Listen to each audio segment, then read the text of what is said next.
Welcome, everyone, to the Flower Files podcast sponsored by Wildly Native Flower Farm. Here, everyone is welcome to talk with fellow flower lovers, including real perspectives from the farm, the flowers, and me, the florist. From the messy day-to-day operations down to the details and even business perspectives, this podcast has a little bit of everything to keep it real. We know that life can get crazy and we don't always have the time to spend on what we love, so we are here to help you take a little time to indulge in nature. I'm Liza Getz. I'm Lizzie Frey, and we are the team that makes this podcast. Every once in a while, we have a couple guests, this business thing, and what we are working with is called life. Join us as we walk you through how to think outside the box, talk from the farmer's perspective, have honest conversations about florals, and how to run, well, life. So listen in. You can find us on Apple Podcasts, Spotify, in the podcast section, and any of your other podcast platforms. You can also find us online at wildlynativeflowerfarm.com, and in an easy way, you can look in the show notes, and all of the information will be right there for easy access for you guys.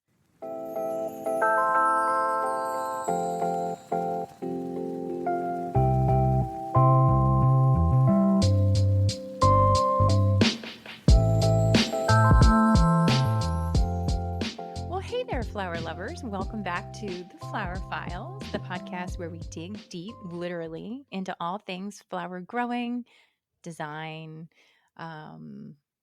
everything about flowers. I'd say everything from the soil to the bud. Mud to bud. Yeah, mud to bud. That's literally what we do. Yep. So I'm Liza, and today I have Kenlene. Hello, guys. And we're going to talk about soil and not. Okay, let me just clarify. Soil is not dirt. Dirt you sweep up. Yes. Soil you plant into. Yes. And actually, technically, we use a lot of soil-less media in all of the planting that we do. So what is it technically then? If it's soilless, is it dirt? It's media. No. I know. Media to me is like the newspaper. It's so strange. It's growing media. So if you want lush and healthy flowers, it definitely starts with what's beneath them. So today we're going to talk about the different types of soil, how they impact flower growth, the difference between soil-based and soilless growing media material, and how to improve your soil for healthier blooms and better plant life. So, you ready? Yes. All right, let's take it. Pun intended. So just to kind of give everybody a baseline, healthy soil is that foundation of a thriving garden. You see all of these amazing pictures of gardens and Instagram-worthy photos, but your plants need nutrients. Food. Your plants need food, just like a human. And they also need access to water. And that's been a huge thing that we've learned. Yes. In the field, there's different sections where we have to water more or water less. And how many tons of soil amending did we do last year? 2? 3? Maybe it was, we'll call it 2.5. Yeah. Because we got mushroom soil and we got sand. Because we here in Maryland, we're closer to the bay. We have super heavy clay soil. It's awful. In this section of field. Yes. There's another section of field where we don't grow flowers, but further out back, and it's sandy. Yep. It's almost like being at the beach. Yep. It's so weird. It's crazy. I don't understand it. No, it doesn't make any sense. Your soil can change so drastically within like 100 feet of each other. Absolutely. It's insane. Absolutely. And underneath the soil too, like all of your different levels and horizons and things like that. I mean, it's like you have really thin layers or really long layers of the different horizons that are in there. And it's crazy. It is. So I want to start off by breaking down the first components of the different types of soils that there are. So as we alluded to, sandy soil. When somebody says sandy soil, what's the first thing you think of? The beach. 100%. Yeah. 100%. And if you think about beach soils and you look at all the plants there, what are the majority of the plants there? Grasses. Yeah, because And they have that yeah. like really tough root system that can hold on to that because there's not a lot of structure there. No, there's not. I mean, It's unless you're building a sandcastle in damp sand, yeah. you're not building anything. No. You know, It's yeah. No. There's no structure. It doesn't hold anything together, and nothing can hold on to it. Yeah. So that is really, really the opposite of what we deal with. So trying to add a little bit, it dries out super fast. It doesn't hold nutrients well, but there are a couple flowers that are really good for sandy soil. As you alluded to, grasses love it. Lavender, cosmos, zinnias, and California poppies. So those guys are some of the best sand-loving plants. Interesting. I feel like that's why there's so many lavender farms that are closer to the beach. That makes so much sense. Yeah. Interesting. Yeah. So if you are blessed with a sandy type of soil, the biggest thing you need to add is organic matter and nutrients, because that's just going to leach through your soil really, really quickly. Yeah. So we've got the extreme. Let's go to the other extreme and let's talk a little bit about some clay soil. Our favorite. It's so much fun trying to deal with it. It's very dense. It's awful. Yeah. It's very dense. You literally somebody could probably come and harvest the clay out of our soil and make a pot with it. A pot. You could make a whole pottery set. Yeah. It's bad. We've you like shove the shovel through the soil. Sorry, not the dirt. I get yelled at by her all the time for saying the dirt. It's not dirt. You put the shovel into the soil and it literally like just stays in a clump of soil. It doesn't fall apart. It's just thick. It's super thick. Yeah. Well, and it's nutrient dense and it's super, super tight and it holds everything really well. Yeah. So it holds the nutrients well. It holds the water well. Holds the water a little too well. Yeah. But and that's the thing. Yeah. It holds on to it and the plants can't even get to it because it's so tightly bound to those little particles. So that one's really, really tricky. Yeah. But here's an interesting fun fact. Best flowers for clay soil is Rudbeckia. Well, we're in Maryland. Yeah. Rudbeckia is black-eyed Susan, and that's the state flower. Yeah. So kind of all comes together. Yeah. So good choice there, Maryland. Asters, echinacea, and daylilies. They all are able to do well in clay-type soil. Almost all of those are perennials, too. That's interesting. It's a very different growth yeah. habit and style and everything. Yeah. They all do kind of not grow similarly, but like have a really like strong center stem and then kind of branch off from that. That's interesting. Yep. And with the daylily having a little bit of a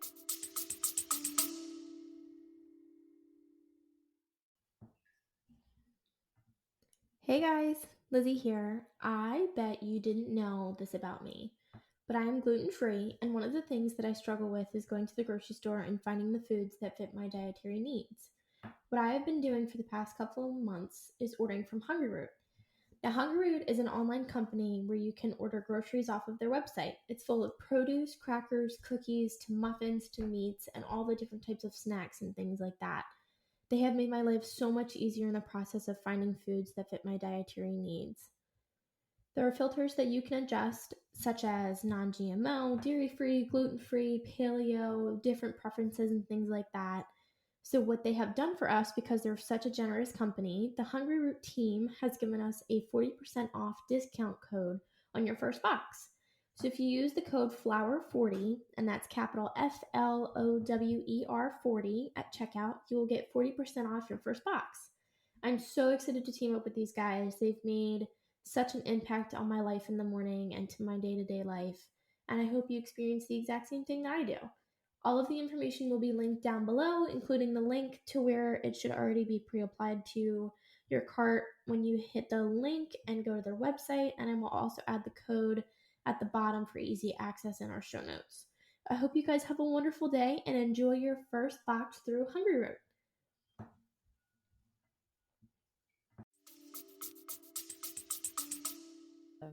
want to say a tuber, but like a little bit of a Yeah. different style. Mhm. It's not it's like a fleshy root. Yeah. I was surprised when I learned that that was definitely one of the plants that did okay in clay, but I've always done really well with daylilies. And I Yeah. was like, oh, okay, well, Yeah. that makes sense. Mhm.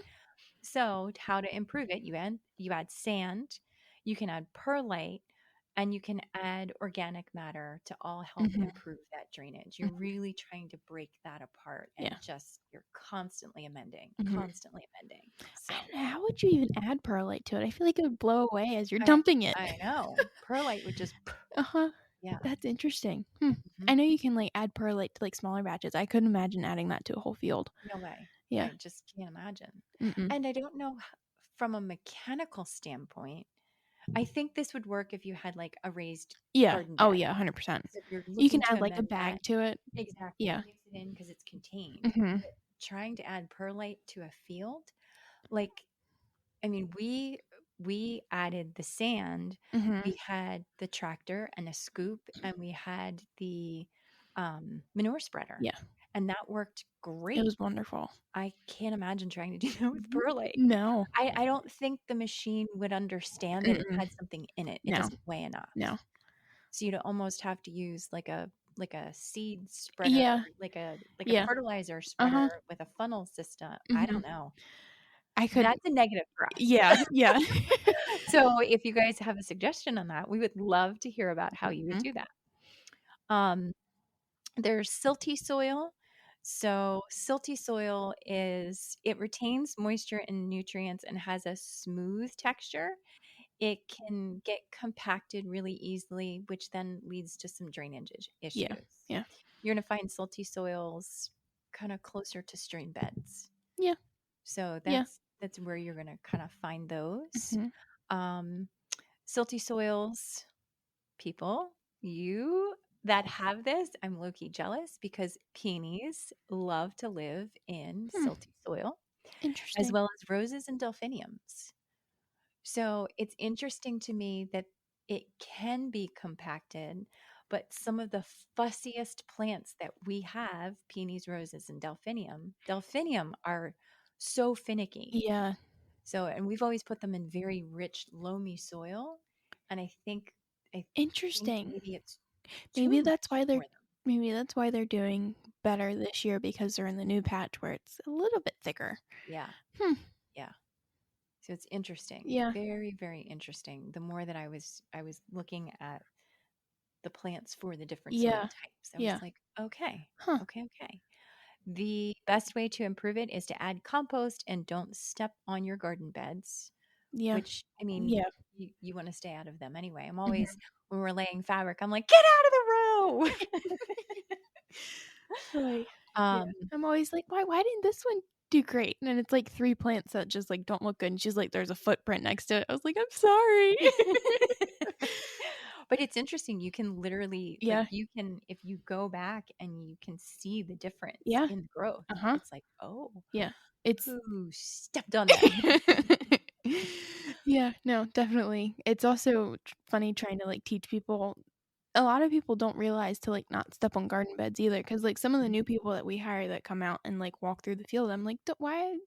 There's plants there. What what Like, what get up, what you doing? get out. Yeah. You crushed them. Hmm. I don't know how people have you pick gardens and like No, all of it survives. no. People just trample through that. Yeah. It, Yeah. They just, well, they're uneducated. They just don't know. yeah, And that's part of it. yeah. It's okay. But that's our job to teach people. Exactly. And that's why we do this. Loamy soil is the ideal. It is the perfect mix of sand, silt, and clay. So that has the ideal mixture. Hmm. Things can go in and come out. There's no drainage issues. The nutrients are perfect. This is why you amend. This is Yeah. what you're trying to get to. Hmm. Dahlias, snapdragons, and lisianthus. That's their favorite. And Okay. then almost everything Yeah, I else. would say just about everything will do well unless it's like specific for sandy soil or Yeah. something. Or really likes like Yeah. dry Yeah. soils. So Mm. this is the ideal. This is what you're trying to go for. Um, and then you really want to maintain your balance in your organic matter and your mulching. Mhm. So you really want to encourage those worms. You want to encourage Yeah. everybody to kind of That's stay.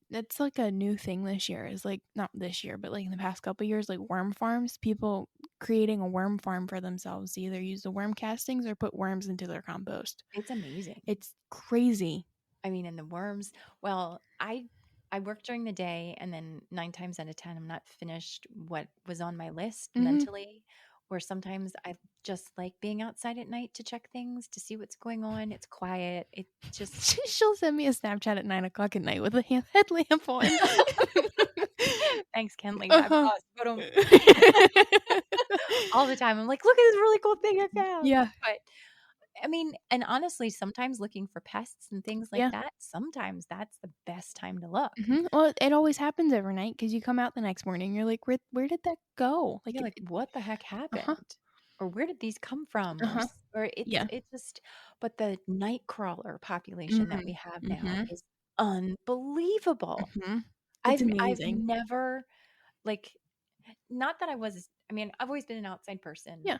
and I've always gone outside various times of the night for various things. Like, that's just life. But going out and having the headlamp, and as you're watching the worms whoosh, like And suck back you down. can hear them too. Yeah.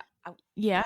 Wow. It's Wow. so weird. No, They that are was big. my favorite time growing up as a kid. Is my dad would be like, "It rained yesterday. Let's go outside tonight, catch some worms, so we can go fishing tomorrow." But it was like it's crazy because you like try and walk really, really quietly so they don't disappear, and then you have to like Snatch them. yeah, Yeah. Yeah. And they're strong. and fast. You're not going to just like Yeah. reach down and pick up the little worm that's on the sidewalk after the rain that's No. struggling. No, these guys are serious. Yeah. Yeah. A night crawler is like, they're not going to bite you. No. They're not bloodworms. No. But yeah. No, they're so cool. Everybody, the girls will sometimes throw worms at me and they go, "Your friend." I said, "No." Like, yes, they're good, but no. Yeah. No, I don't. Please do not put it on my shoulder. Yeah. So, okay. So I feel like that's kind of garden beds. I feel like that's just kind of good growing practices in general. Whether you're flowers, whether you're vegetables, whatever you want to grow. Yeah. I feel like that's universal.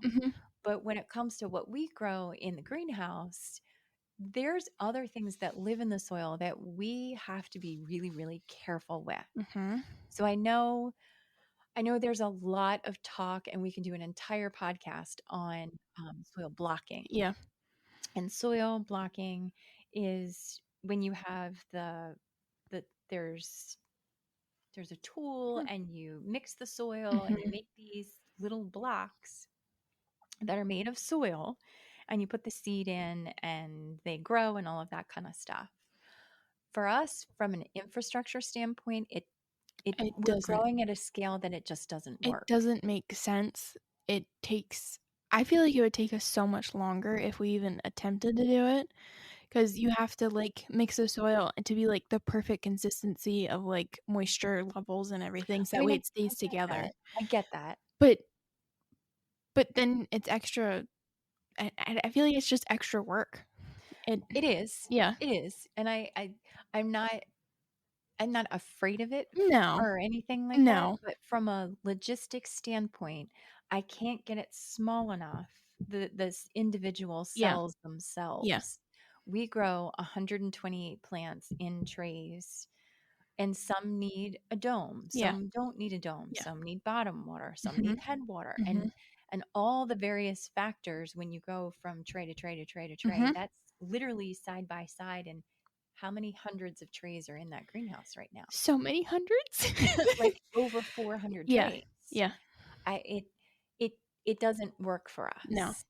So the scale that we're growing, I kind of say that and I want to smile and be like, well, at the scale we're growing.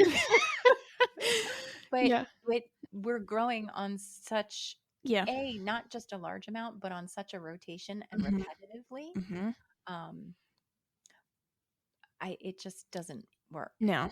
And I've had some people say, well, why don't you just grab soil out of the field because it has the nutrients and everything that it needs, and then put it in the trays and all of that kind of stuff. But I want our seeds to have the best chance possible Yeah. with no disease. Yeah. I don't want to potentially introduce anything negative Yeah. that they would have to fight against, or we lose a crop. And there's also no just like, oh, grab soil out of the field. You'd have holes everywhere if you did Yeah, that. no, Yeah. no, It. no. So we use a soilless media. It's a growing media. Mm-hmm. So soil is a natural mix of your minerals, your organic matter, water, air, and food in the ground. It has living organisms, microbes, earthworms, all of the stuff that's needed for plant health. Yep. So that's what soil is. Growing media is a soil-less, so there's no soil, material used for plant growth, used in containers, hydroponics, seed starting trays, Mm-hmm. and it doesn't have the same microbial life as natural soil, but can be customized for specific growing needs. Yeah. So for us, I always get, so there's lots of different types of options. Mm-hmm. And I didn't want it to just be a sterile mix. Yeah. But I wanted it to have some Structure. structure. Yeah. I was going to say meat to it, but that kind of sounds weird when you're talking about soil. That's really strange. Just a steak in the middle of it. Yeah. I wanted to have meat. This one gets pork chops. Oh my gosh. That one gets bacon. But it has to have structure to it so that when we go to plant it, that it's going to stay together. Mm-hmm. So it's sterile, so it doesn't have any of the bacteria in it that things have to fight against, but it has mycorrhizae in it, which, if I pronounce that wrong, I'm totally open to somebody telling me. But it has good bacteria in it to encourage growth. And we also don't like to use just like a seed starting medium because that's like there's nothing to it. And this has enough of a tiny little bit of nutrient to it that it's a little bit of a boost from a fertilizer perspective. And then we can go ahead and start fertilizing on our ratio where your seed starting mixes are so incredibly fine. And as you said, they're nutrient negative. Nothing in it, and they dry out so fast. Yeah, that's been a huge issue. So I'm going to run through just real quick a couple soilless types of media, and then we'll chat a little bit about them. The first one most people are familiar with is probably potting mix. You go to the store, there's potting mix. It's lightweight, containers, hanging baskets, seeds starting, all of that kind of stuff. It still retains moisture, but it usually drains pretty well.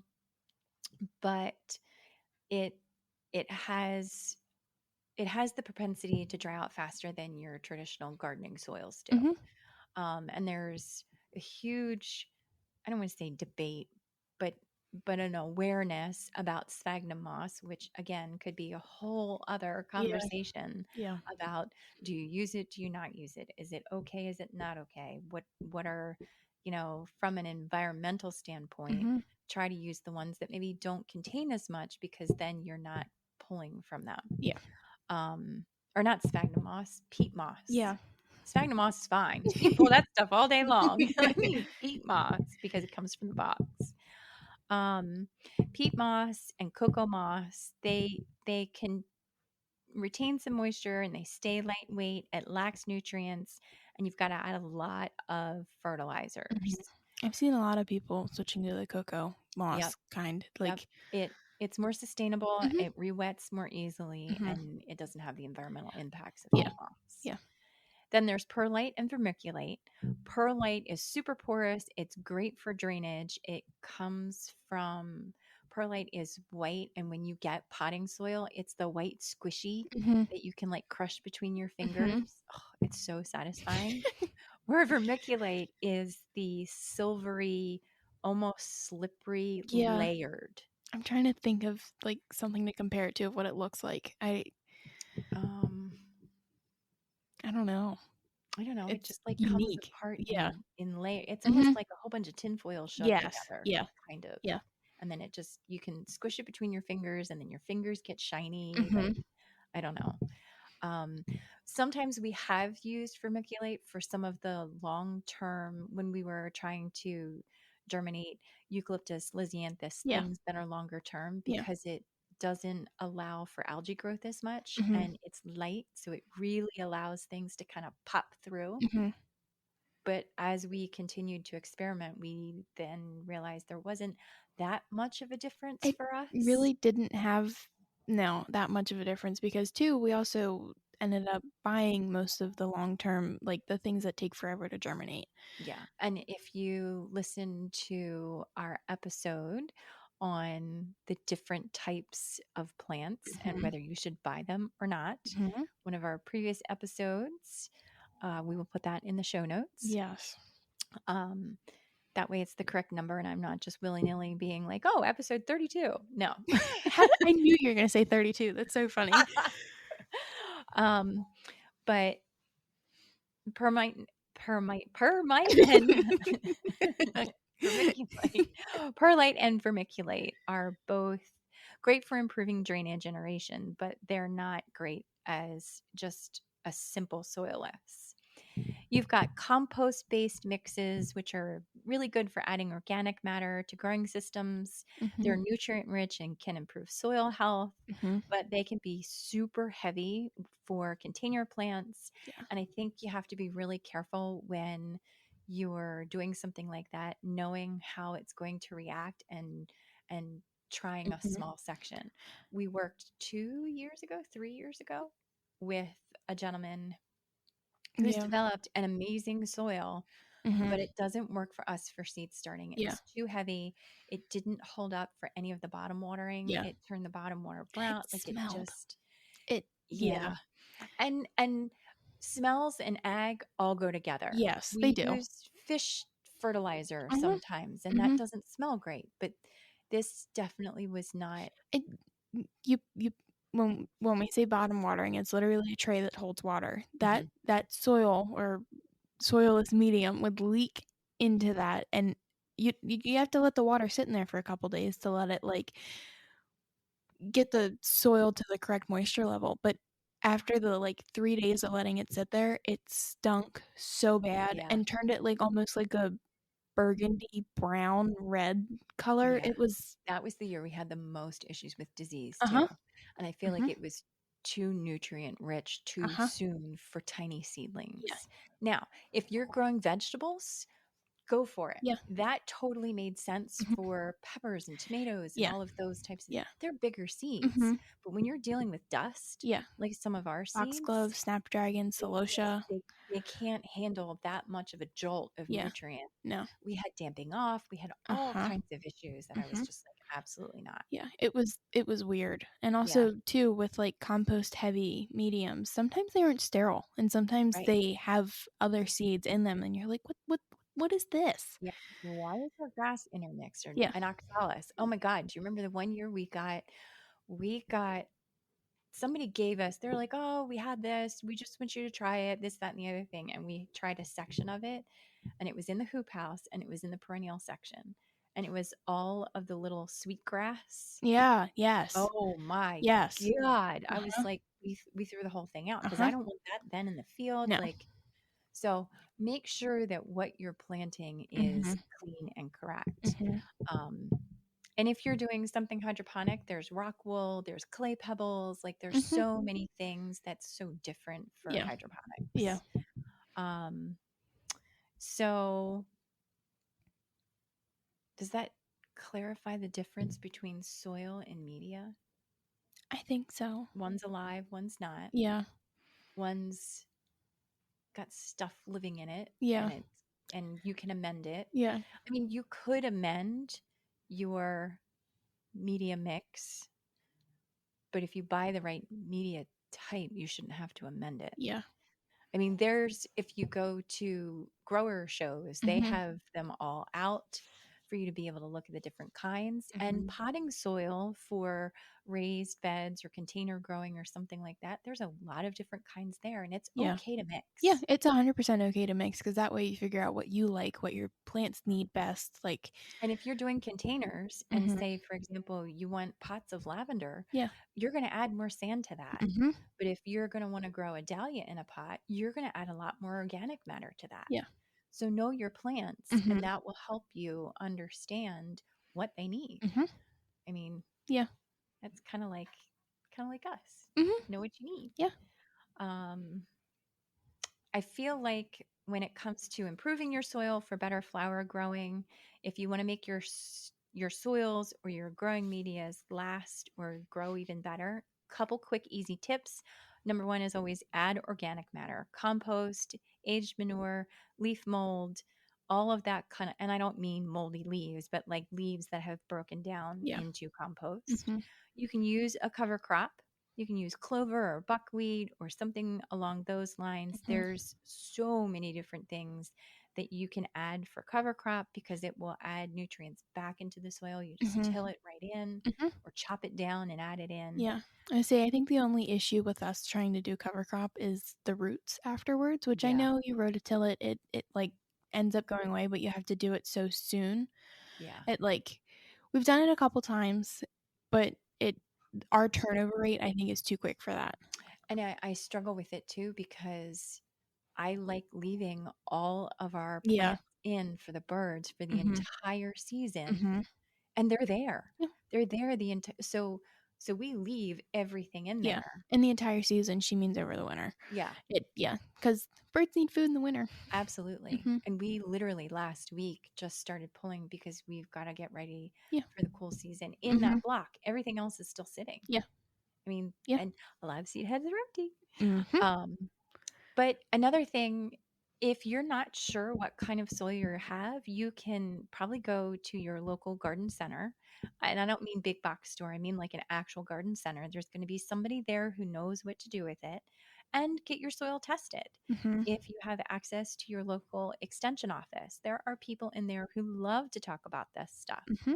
And if you're really unsure, I'm sure there's garden clubs and Yeah. then there's other places. Facebook groups everywhere. Yeah. Yeah, but test your soil and Mm-hmm. figure out what you do have. Mm-hmm. And manage your water correctly. Yeah. Don't go out in the morning with a hose and just spray everything on the top of it. Get the soil, get the water to the soil so it can get to the plant. Mm-hmm. It really makes a difference. Mm-hmm. And best tip for watering, don't do it in the middle of the day. You'll burn everything. Do it either early morning or at night, but night you're not supposed to because it can introduce fungus and mold and bad things you don't want. Yeah. No, early in the morning before the sun's scorching hot in the summer.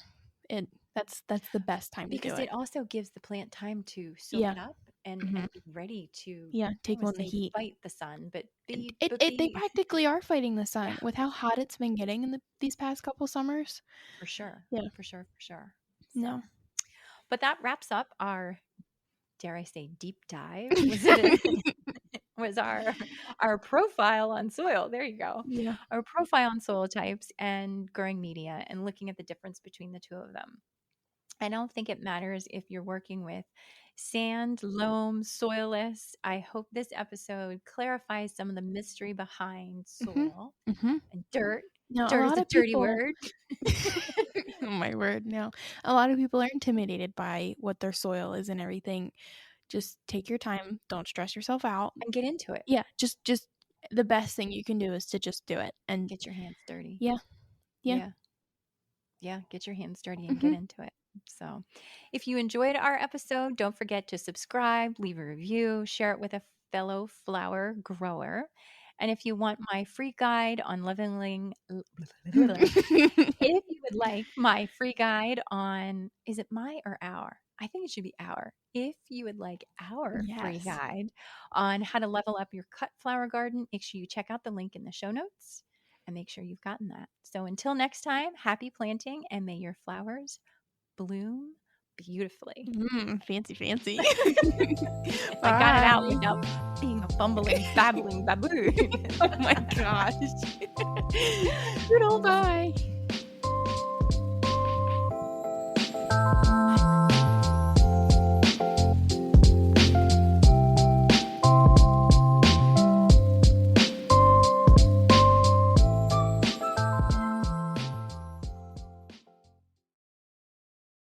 Hey guys, just dropping a line to tell you about Patreon.